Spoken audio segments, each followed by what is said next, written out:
Welcome to the 167th edition of Make Pro Wrestling Majestic again. I am Tiger Height. There we go. Good job. I did that on purpose. I did not have a brain fart. So, that is Peanut Gallery. And we're just going to go right into the drama because, to be honest with you, there wasn't a whole lot. Right. But there were, it kind of came up later in a way. But let's start with Jacob Fatu and this whole charity thing.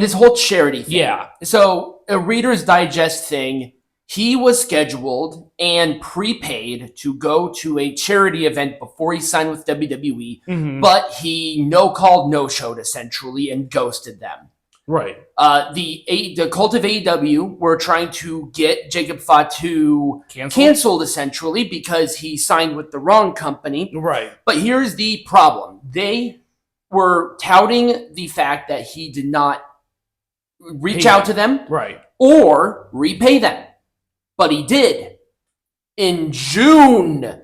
And I think this show was supposed to happen in October or something like that. So I believe it was later, but it's better late than never. And it was quickly swept under the rug. Everybody started deleting their tweets, but we got the screenshots. Everybody with a brain got the screenshots. So you can't run away from it, you fucking fakers. You tried to ruin a man's career for something he did not do. He called and apologized, and he refunded the money right before he signed with the E. But apparently the charity missed it. No, he didn't fucking miss it. You tried to continue to push the narrative because people were paying attention to you. You did not miss a damn fucking thing. How do you miss a refund of $2,200 if you're a nonprofit organization? Come on. Everybody knows what you did, you fucking fakers. Okay. So, WWE's Ed First Class is there. I mean, it's not really a class. Well, I would call it a slow trickle. It's a group of featured indie wrestlers, and there are some notable names. Jack Cartwheel is on here. Zeta Steele is on there. We have what's her name? The one I'm really looking for. It's Zach Zecker or whatever. She's awesome. There's just a lot of really interesting names that are on here in different more organizations than I expected. They come from CZW to really, really localized indie promotions, and that is so cool. Yeah, the only person that I recognized immediately was Jack Cartwheel, but that's because he was on Ring of Honor a few times very recently. And he was in Triple A. We watched him in Triple A. He did appearances for, he did it for Collision. And all the little cartwheels and shit that he does, athletic, but ain't gonna fly here. There's a different standard that you have to be featured that's why the WWE. ID program exists. Exactly. Is to stop with the flippy shit because here's WWE going to save wrestling yet fucking again. And say what you will about the company, about the expansion, wrestling was dying. That's why he was able to buy these up. So that's about it on there, and we'll talk about him in a bit. The wars, I mean, it's not really much of a war because... It's not. It's just NXT needs to go into a new night, and then they still beat AEW in the ratings. By a substantial margin. And it's AEW's night normally. Yep. This is AEW's night. There's no bones about it. And don't come at me saying, NXT is in more homes. Then why did AEW beat NXT last week? Why did they beat them last week? No. The point is, and here's the thing, I actually liked AEW more than I did NXT personally. I thought there were better matches. But when there is an option, people are going to go to WWE over AEW any day of the week, and that is also why Rampage is about to be canceled. Thank God, and maybe Collision should be along with it, because it's just as fucking bad. Both of them together, two shows, don't even sniff the feet of NXT. The developmental. They're getting annihilated. And the numbers are just going down and down and down. And like I said, I liked NXT, or I liked AEW more. I thought it was a more compelling show. The amount of segments were annoying because that hurts me in the long run because I have to do each show that's in the fucking ring. But this is not a war anymore. You guys had your moment in the sun. You had your honeymoon period. Yeah. I think Peanut Gallery was the one who foresaw the honeymoon era. Yeah. Where this was going to be gone pretty quickly. Yeah.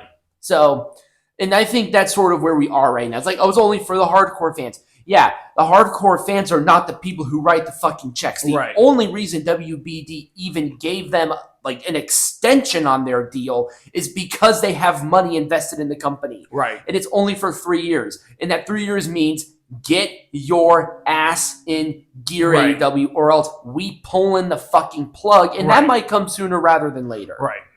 And I hope it fucking does. Yeah. Let's talk about this fun new app that people are going to, and that's Blue Sky. Yes, I have a personal Blue Sky account. I have a Blue Sky account for Make Pro Wrestling Majestic again. I made it last night. The Cult of AEW are moving over there to recreate their echo chamber because they get absolutely trounced every time they tweet. I hate saying this to you. That's a weird, because I would imagine that most of the AEW audience seems to be a little right-wingy, so it's kind of weird that they're abandoning an app created by a billion, well, not created by, but owned by a billionaire that supports Donald Trump to, quite frankly, something that's a little more on the liberal side. Here's the thing why they did this after the whole you can still see blocked profiles accounts, like their tweets. It just strategically happened at that same time. I can see Ibu's. I can see Sean Ross Sapp's. I can't respond to any of his shit, but I can see them. I can take screenshots. And guess what? I'm there too. I'm following all you little weirdos. So if you think you're going to be safe on this platform for myself or AEW Freakazoid or Jobber Nation or any of the people with a fucking clue, you think you're going to be hiding from us. And see, here's the thing: is I thought the language of Ibu's, is more specifically, I think is hilarious because like, oh, we're kind of transitioning fully here. It's like, wait, what? Yeah, this is the one that I saw. Nobody from F4W, I believe, is on there yet. I think all of Wrestling Purists are on there. I don't know if everybody from Stifle is on there yet, but I do know that Sean Ross Sapp is there because I follow him. He probably is going to be blocking me soon because he is a pussy. Okay, then. And he is a Steven Crowder botched clone. All right. Can we just all agree that Dave Meltzer is not a reporter at this point? So early on, there was a promo picture from a clearly fake account that Backlash is going to be in the Tokyo Dome. This was a tweet that was put on by Dave Meltzer, the supposed god of wrestling journalism. When you think wrestling journalism, you think Dave Meltzer, right? Yeah. No sources to back it up, no anything. He went off of this story by a tweet.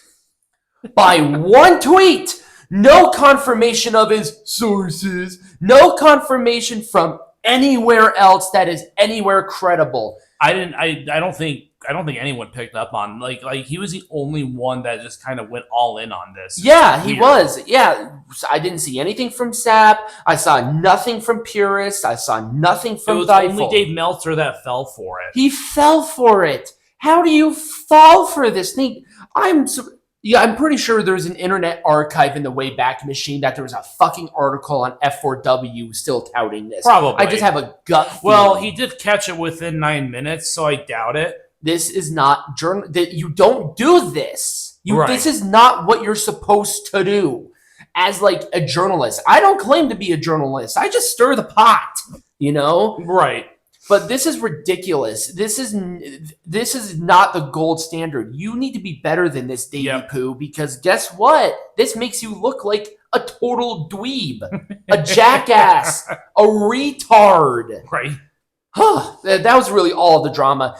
It was kind of weird because Tuesday was sort of a wash. I was not on social media at all on Tuesday for obvious reasons. Right. I probably didn't get back on it until Thursday evening-ish. Yeah. I think I sort of skated around it, but really I was just uploading and staying away because I just had an expectation it was toxic. So, yeah. And it was. And it still is a little bit. A little bit. And it's not as bad as it was like Tuesday night, Wednesday. No. It was a lot worse in 2016. Let's put it that way. Right. Now, Peanut Gallery, it's going to be up to you for news when we return.